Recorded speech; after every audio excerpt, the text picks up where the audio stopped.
The sacred month of Muharram al-Haram has come upon us. It's the start of the new Islamic calendar, a time when we honor, remember the supreme sacrifice and martyrdom of our beloved Imam and grandson of the Prophet, al-Husayn ibn Ali bin Abi Talib Abu Abdullah alayhi salatu wassalam. It is supposed to be a time for deep soul-searching, critical reflection, not just individually, but collectively as a whole. Not just as sects and schools of thought, but as an ummah entirely. Have we lived up to the vision of Allah? Have we lived up to the noble legacy of the Prophet ﷺ and those who were closest to him? Have we stood true to this legacy or not? I think the recent events have gone a very long way towards showing this ummah a reflection of its face and what it looks like, its image in the mirror. And it is the job of sincere people to take lessons from this. Within the followers of the school of Ahlul Bayt, we already have this idea that we should always be constantly assessing the situation around us. What is the requirement of our time? What do the circumstances require from us? When do they call for us to rise up? When do they call for us to adopt a different approach? This lesson is beautifully exemplified by Imam Hussein alayhi salam himself. The world knows and remembers Imam al-Husayn as the Imam who stood up and who was behind this unforgettable revolution in Islamic history. And sometimes there has been a tendency, especially in non-Shia circles, non-Shia sects, because of their distance from Imam al-Husayn alayhi salam. They have not managed to keep his memory alive, and as a result of this, they sometimes fall into ignorance when it comes to the ahdaf and maqasid, the objectives and goals of the mission of Imam al-Husayn. So they try to portray Imam al-Husayn as someone who rose up, but they try to project it as if this movement of Imam al-Husayn alayhi salam was not properly calculated, not thought through. Some have even tried to portray him as having been deceived by the people of Kufa. Shia circles, because of their intense focus on Imam al-Husayn, have been saved from misunderstanding these crucial aspects of his mission. But for the benefit of non-Shias who sometimes fall into this misconception that Imam al-Husayn alayhi salam,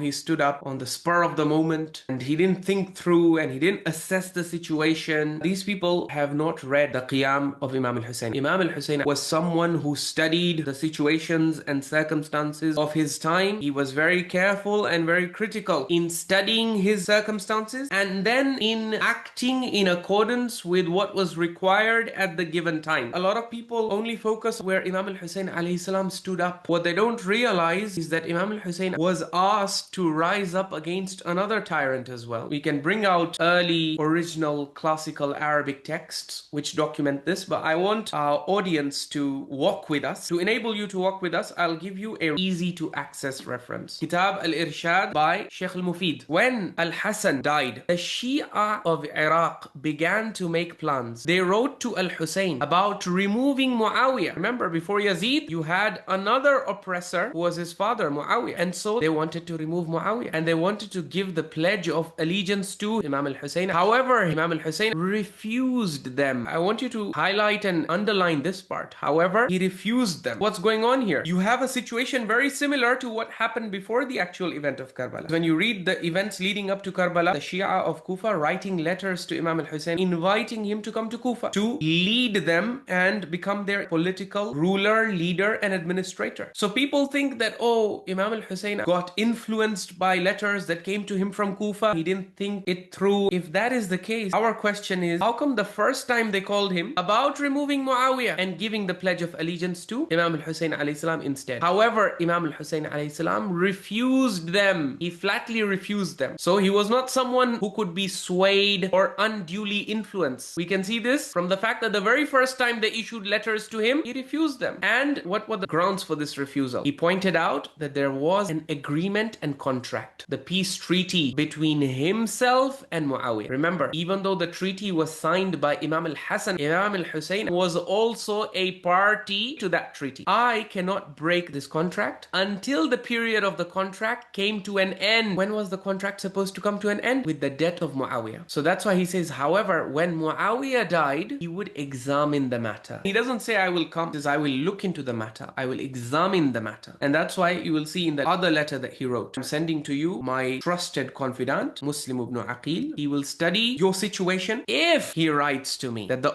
opinion of your leaders and the men of wisdom and merit among you is united in the same way I have read in your letters, I will come to you speedily, God willing. Imam al-Husayn did not want to forcefully impose his rule on the people of Kufa against their will. That is why he actually sent Muslim bin Aqil. If they do not want me, or if only some want me, then there is no point. So this shows us that Imam al-Husayn was not someone who would just move on an impulse, be unduly influenced. Imam al-Husayn alayhi salam, Sayyidu Shababi Ahl al-Jannah. He's the master of the youth of paradise, the grandson of the Prophet. He received the knowledge and wisdom and training and upbringing of the Prophet sallallahu alaihi wasallam as inheritance. It is inconceivable that he would act out of line. He was very calm, composed, calculated everything, he assessed everything, and if in the end he ended up responding favorably and positively to the people of Kufa, it was only because he had exhausted all the zahiri means. The hujjah was complete against him. He had no excuse before Allah subhanahu wa ta'ala. Yes, he was receiving warnings from people telling him that, look, the people of Kufa are known for their betrayal. But the Imam's logic was that just because they have betrayed us in the past does not give us an excuse to reject all their numerous invitations this time, especially when they're promising that this time is going to be different. Given the fact that they are believing Muslims, we have to give them a chance. Even if they betray us later on, the hujjah is complete on us right now. Right now the ball is in our court because they are issuing the invitations to us to come and establish the Quran and Sunnah. So if Imam al-Husayn alayhi salam had not responded, they would have a hujjah against him on the Day of Judgment to say, Ya Allah, we sent him messengers, we sent him letters, and he still didn't come to us. And so this is why he responded to their invitation. And as a result of responding to their invitation, Imam al-Husayn alayhi salam now has the hujjah. He can say, Ya Allah, when I was called upon, I did my best. Obviously, I did not act rashly and impulsively. I first made all the possible human arrangements to ensure and to determine and verify whether these people are really sincere or not. And zahiran, and in Islam, we only operate by the zahir. We don't go by the batin. Even if there are indications, I cannot be accused of being a leader who abandoned his people in the time of their need. And so the lesson that we learn is that we as an ummah we also need to follow this role model of Imam al-Husayn alayhi salam. We need to constantly assess our circumstances, and we need to ask ourselves, in our current climate and in this day and age, what does Allah require of us? What does the Quran require of us? What does following the Sunnah require of us? What does being a member of this ummah require of us? These are all questions that we should be at least working towards finding answers to throughout the year, but especially during the time of Muharram, as we remember Abu Abdullah al-Husayn alayhi salam, as we honor their memory, as we engage in critical self-reflection and introspection. We as an ummah need to ask ourselves all of these critical questions, and we need to consider whether our answers to them are satisfactory or not.